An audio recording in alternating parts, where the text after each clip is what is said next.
morning to you and members of the House and the listening public. Good morning. Mr. Speaker, I rise to inform this Honorable House of Bermuda's representation at the United Nations Climate Change Conference in the United Arab Emirates, otherwise known as COP28. Bermuda's presence at COP28 is important for the highest level of diplomatic engagement for global cooperation and collaboration, which presents an opportunity for Bermuda to build relationships, exchange ideas, and shape outcomes with key figures we normally would not have access to. Mr. Speaker, at COP26, which was in Glasgow 2 years ago, I had the pleasure of leading a delegation of environment ministers across the overseas territories. I again had the honor to be asked to lead the delegation of environment ministers to COP28 in Dubai, United Arab Emirates. At COP26, it was through Bermuda's chairmanship under the United Kingdom Overseas Territories Association, also known as UKATA, that Bermuda took the charge to ensure that British overseas territories had the right to be heard and properly represented at every COP under the UK delegation. Through strong lobbying efforts by UK representatives based in London, our representation increased immensely to ensure that every territory at government level would be afforded a delegation to collectively represent our position. At COP28, all overseas territories were afforded the opportunity to be represented for the first time ever. We have a shared ambition to work towards net zero, as we are all on the front line of climate change. We are custodians of internationally important habitats which span the globe from the Antarctic to the Caribbean to the South Pacific to the Indian Ocean. Together with the UK, we represent the world's 5th largest marine estate, over 90% of the UK's biodiversity, and are essential to the UK meeting its pledge by 2030 to protect 30% of the world's oceans. Climate change will have a profound impact upon our environments, economies, societies. A failure to act will impact not just us, but our children and all generations to come. To overcome the climate crisis facing our communities, we must increase global solidarity and align our actions. As coastal and island communities, our economies rely upon maintaining healthy, sustainable marine and terrestrial environments. Together, we have committed to take action to protect our fisheries resources and to conserve, wherever possible, restore our marine ecosystems and biodiversity. Building on the good work already taken across the overseas territories, we affirmed an alliance to take action to tackle the harmful effects of plastics pollution and marine litter, often as a result of other countries which have impacted our shores. Our biodiversity, terrestrial and marine, support not only our well-being, but also contribute to our uniqueness. Our nature-based fight against climate change and are important to those of us where tourism makes an important contribution to our economies. Mr. Speaker, Bermuda has committed to a world-leading exclusive economic zone representing 20% of our marine estate, in which there will be no harvesting of resources or other economic activity. We are already seeing significant recovery in the spawning grounds. We are proud to be part of the UK's Blue Shield Oceanic Protection Program. For Bermuda, our net zero priorities are focused on our Integrated Resource Plan, IRP as it's called, goal to decarbonize energy generation to 85% by 2035, decarbonize transport, public transport, commercial and private, by 2035, making requisite planning building code provisions to decarbonize construction and raise commercial conservation and efficiency levels, embed conservation and efficiency into residential development, focus on better demand-side management amongst residents through an effective future tree planting policy spread over the island for sustainable tree coverage. Mr. Speaker, for the benefit of the Honorable House, I have tabled, Mr. Speaker, this is the document here with the table, that was recently launched at COP28, titled The Bermuda Difference, Bringing Expertise, Resource, and Finance to the World's Biggest Challenge, for the benefit of honorable members and the community. As an island community, vulnerable to the effects of climate change, and as a global capital of climate-related financial risk management, we are determined that Bermuda will participate in the international response to ensure our collective safety and prosperity. To that end, Bermuda is committed to increasing our protection of our fragile ecosystem, reducing our carbon footprint, and mitigating the impact of climate change. As evidenced in the document tabled, the work has already begun. Mr. Speaker, I had the opportunity to join a panel discussion in the UK Pavilion with the highest level accredited zone,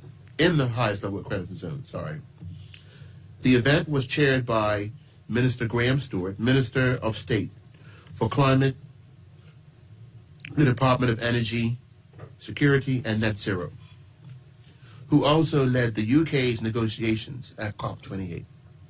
The panel entitled, On the Front Line, How Are the UK's Overseas Territories and Crown Dependencies Getting to Net Zero, Adapting to and Dealing with the Impacts of Climate Change.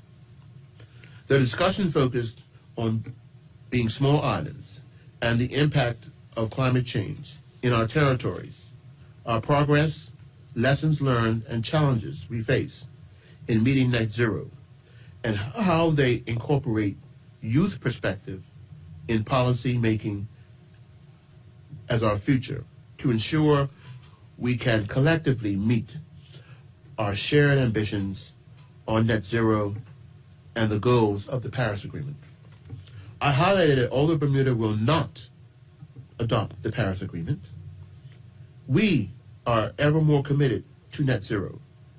We are beyond aspirational with innovation, such as Bermuda's sandbox legislation, which demonstrates this.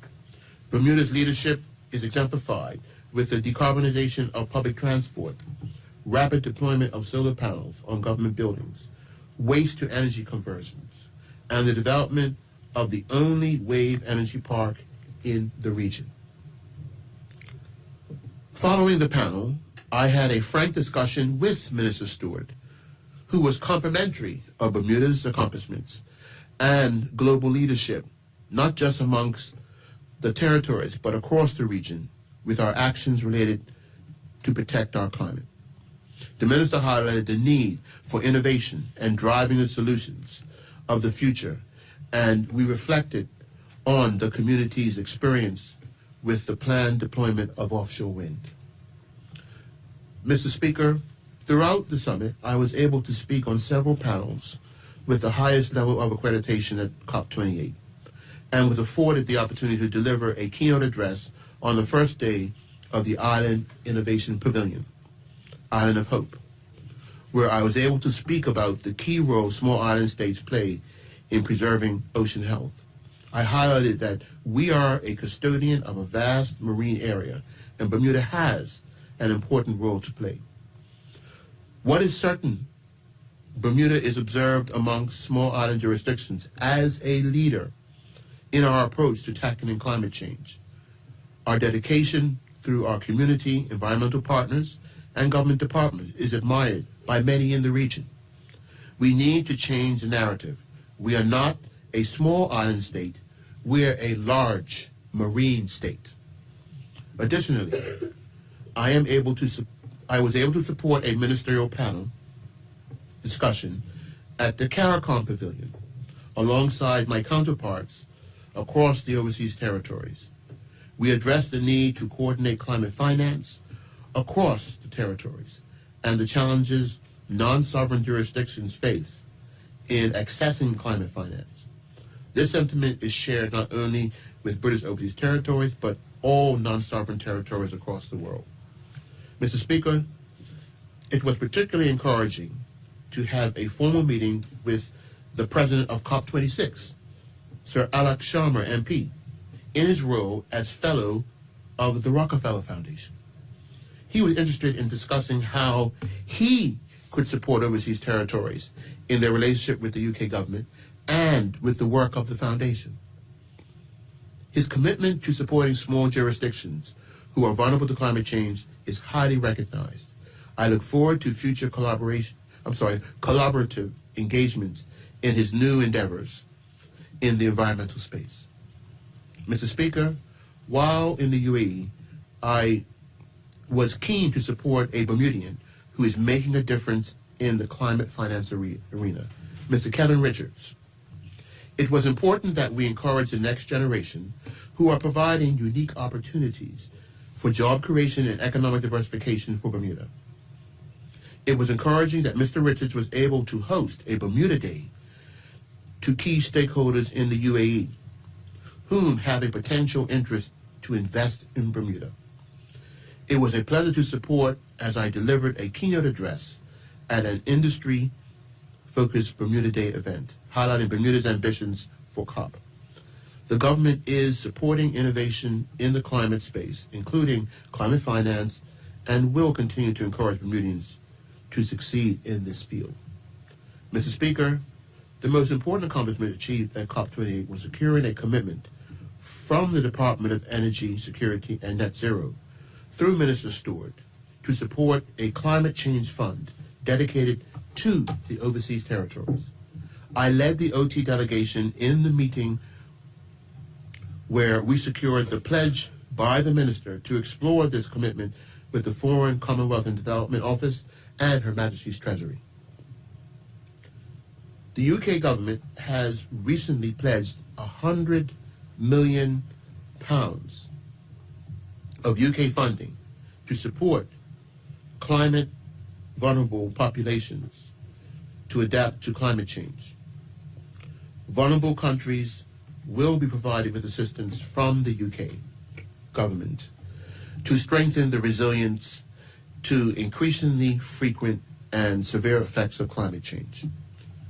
Where it relates to the territories, our UK representative in London will work together with the relevant UK government departments to develop a transparent, dedicated source of climate funding. Mr. Speaker, in addition to all the showcasing of Bermuda's story, we were very much working alongside the UK negotiation team to ensure that OT priorities were properly represented at the table. Each morning, the lead negotiator for the overseas territories met with the delegation. As the UK is our representation on the UNFCCC, we were able to feed into the negotiations on areas including global stocktake, mitigation, adaptation, finance, transparency, and Article 6 of the Paris Agreement. As an innovative jurisdiction on the front line of climate change, Bermuda's voice is acknowledged and respected. Mr. Speaker, there was an unprecedented youth interest in COP28. There was, for the first time, a significant delegation of Bermuda youth were in attendance. We are proud of such strong youth voice stemming from Bermuda. In view of this, we are already exploring avenues to increase youth accreditation for Bermudians at COP29, which will be in Azerbaijan. Bermuda's youth delegation included Noel Young, Zane Sinclair, Malachi Simons, Ollie Cherry, William Campbell, and Isaiah Fraser. The Governor of Bermuda London office, supported by Ms. Kimberly Durant, UK representative for the government of Bermuda, and Mr. Brandon Souza, have facilitated Bermuda's presence at previous COPs and will continue to build on this important representation collectively with overseas territories and Bermuda specifically. COP is important to Bermuda, and Bermuda's participation is important to the discussion of addressing climate change. Thank you, Mr. Speaker. Thank you.